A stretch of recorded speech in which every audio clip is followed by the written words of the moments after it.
तुळींज पोलिसांनी नालासोपारा पूर्वेतील मोरेगाव नरियानगर येथील वैष्णवी अपार्टमेंटवर छापा टाकत तब्बल 4,83,10,000 रुपयांचे अंमली पदार्थ जप्त केले। या कारवाईत 26 वर्षीय नायजेरियन महिला ओमोरोग्मे मेरिट इनाघोडे हिला अटक करण्यात आली असून तिच्याकडून 663 ग्रॅम कोकेन ज्याची किंमत 3,31,00,000 रुपये तसेच 1,51,00,000 रुपयांच्या MDMA XT गोळ्या आणि मोबाईल फोन जप्त करण्यात आला आहे। पोलिसांच्या तपासात संबंधित महिला वैध पासपोर्ट आणि व्हिसाशिवाय भारतात बेकायदेशीररित्या वास्तव्यास असल्याचे निष्पन्न झाले।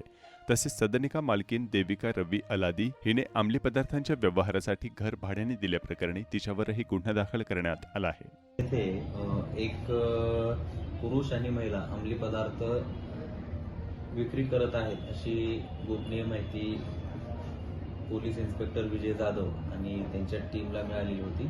तर त्यावरून तुळींज पोलीस स्टेशनच्या अधिकारी आणि अंमलदारांनी पंचांसमक्ष दिलेल्या पत्त्यावर रेड करण्यात आली आणि त्या ठिकाणी एका महिलेच्या ताब्यातून MDMA हा अंमली पदार्थ आहे, अंदाजे 1 किलो 10 ग्रॅम, तसेच कोकेन अंमली पदार्थ ज्याचं वजन 663 ग्रॅम असे 2 अंमली पदार्थ जप्त करण्यात आलेले आहेत। या दोन्ही अंमली पदार्थाची आंतरराष्ट्रीय बाजारभावामध्ये जवळपास 4,83,00,000 एवढी किंमत आहे आणि यावरून महिलेस ताब्यात घेतलेला आहे।